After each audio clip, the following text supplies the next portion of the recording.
আরজি হুকুমত, আজাদ হিন্দ। দ্বিতীয় বিশ্বযুদ্ধের সময় সুভাষচন্দ্র বসুর প্রতিষ্ঠিত অস্থায়ী সরকার। চলুন বন্ধুরা, আজকে জেনে নেওয়া যাক দ্বিতীয় বিশ্বযুদ্ধের সময় সুভাষচন্দ্র বসুর প্রতিষ্ঠিত অস্থায়ী সরকার আজি হুকুমত এ আজাদ হিন্দ বাহিনীর সম্পর্কে। আমি আছি Raju. Welcome to the my channel the world. চলুন বন্ধুরা, আজকের ভিডিও শুরু করা যাক।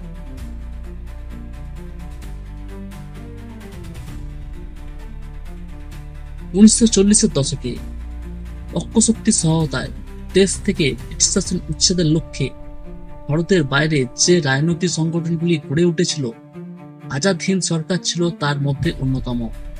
দ্বিতীয় বিশ্বযুদ্ধের শেষ ভাগে সিঙ্গাপুরে জাপান সাম্রাজ্যের আর্থিক ও সামরিক ও রাজনৈতিক সহায়তায় ভারতে ব্রিটিশ শক্তির সঙ্গে যুদ্ধ করার উদ্দেশ্যে নির্বাচিত ভারতীয় জাতীয়তাবাদীগণ এই সরকার প্রতিষ্ঠা করেন। 1943 সালের 21 অক্টোবর আজাদ হিন্দ সরকার প্রতিষ্ঠিত হয়। এই সরকার নেতাজি সুভাষচন্দ্র বসুর মতবাদে অনুপ্রাণিত হয়েছিল। নেতাজি ছিলেন এই অস্থায়ী ভারত সরকারের সর্বাধিক নায়ক ও রাষ্ট্রপ্রধান। এই সরকার দক্ষিণ পূর্ব এশিয়ার ব্রিটিশ উপনিবেশগুলিতে বসবাসকারী সামরিক ও অসামরিক কর্মচারীদের ওপর নিজ কর্তৃত্ব ঘোষণা করে। পরবর্তীকালে দ্বিতীয় বিশ্বযুদ্ধ চলাকালীন ভারতের জাপানি আক্রমণের পর জাপানি সেনাবাহিনীও আজাদ হিন্দ ফৌজ অধিকৃত অঞ্চলগুলির ওপরেও নিজ কর্তৃত্ব ঘোষণা করে ওই সরকার। আজাদ হিন্দ সরকারের নিজস্ব মুদ্রা, বিচার ব্যবস্থা ও দণ্ডবিধি ছিল। এই সরকারের অস্তিত্ব ভারতের অভ্যন্তরেও ব্রিটিশ বিরোধী স্বাধীনতা আন্দোলনে গভীর প্রভাব বিস্তার করতে সক্ষম হয়েছিল।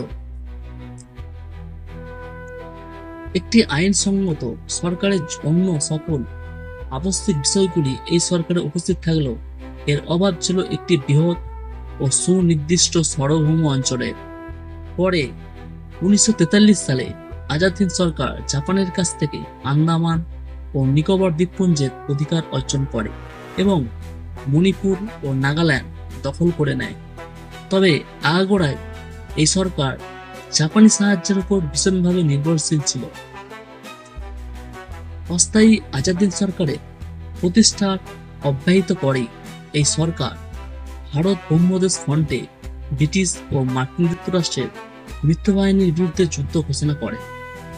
আজাদ হিন্দ ফৌজ নামে পরিচিত এই সরকারের সেনাবাহিনী ইম্ফল কোহিমা সেক্টরে জাপান সাম্রাজ্য সেনাবাহিনীর সহযোগিতায় ব্রিটিশ ভারতীয় সেনাবাহিনী ও তার মিত্রবাহিনীর বিরুদ্ধে যুদ্ধে অবতীর্ণ হয়। জাপানি পঞ্চদশ বাহিনীর সঙ্গে আজাদ হিন্দ ফৌজ ইম্ফলের যুদ্ধে নিজ সাফল্যের ছাপ রেখে যায়। কোহিমায় ব্রিটিশ প্রতিরক্ষা ব্যবস্থা ভেঙে পড়ে। মোয়েরাং ফেলিয়ান অব্দি পৌঁছে মিত্র বিমান বাহিনীর দাপট ও রসদ স্বল্পতার কারণে জাপানি বাহিনী ও আজাদ হিন্দ ফৌজ পিছু হটতে বাধ্য হয়। আজাদ হিন্দ ফৌজ ও সরকারের অস্তিত্ব ছিল একই সীমানা বিশিষ্ট। যুদ্ধের শেষ ভাগে আন্দামান ও নিকোবর দ্বীপপুঞ্জে পুনরায় ব্রিটিশ শাসন প্রতিষ্ঠিত হওয়ার পূর্বে আজাদ হিন্দ সরকারই এই অঞ্চলের অসামরিক প্রশাসনের দায়িত্বে ছিলেন। রেঙ্গুনে আজাদ হিন্দ ফৌজের শেষ বৃহৎ সেনা আত্মসমর্পণের পরই এই সরকার সীমিত ক্ষমতার পরিসমাপ্তি ঘটে। স্বাধীন তবুও ভারতীয় জনমানস ও ভারতীয় স্বাধীনতা আন্দোলনে আজাদ হিন্দ সরকারের ভূমিকা গভীর প্রভাব বিস্তার করতে সক্ষম হয়েছিল।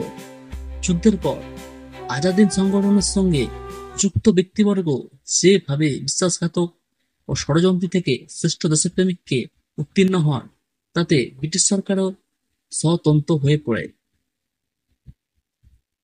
আজাদ হিন্দ সরকারের বিপ্লবী জাতীয়তাবাদী চেতনায় উদ্বুদ্ধ হয়ে ভারতে একটি ব্রিটিশ বিরোধী উগ্র গণ আন্দোলনের সূত্রপাত হয়। ব্রিটিশ ভারতীয় সেনাবাহিনীর কর্মচারীরাও উপর্যুপরি বিদ্রোহী হয়ে ওঠেন।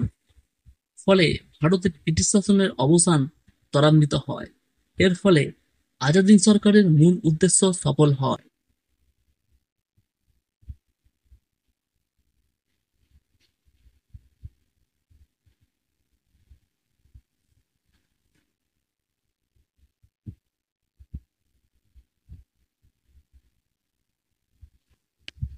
ভিডিওটি যদি আপনাদের ভালো লেগে থাকে একটি লাইক করবেন, বন্ধুদেরকে শেয়ার করবেন, আর কমেন্ট বক্সে আপনার গুরুত্বপূর্ণ মতামত জানাবেন।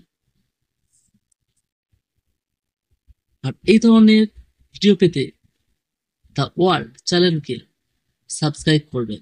সাবস্ক্রাইব করে পাশে থাকা বেল আইকনে ক্লিক করে রাখবেন।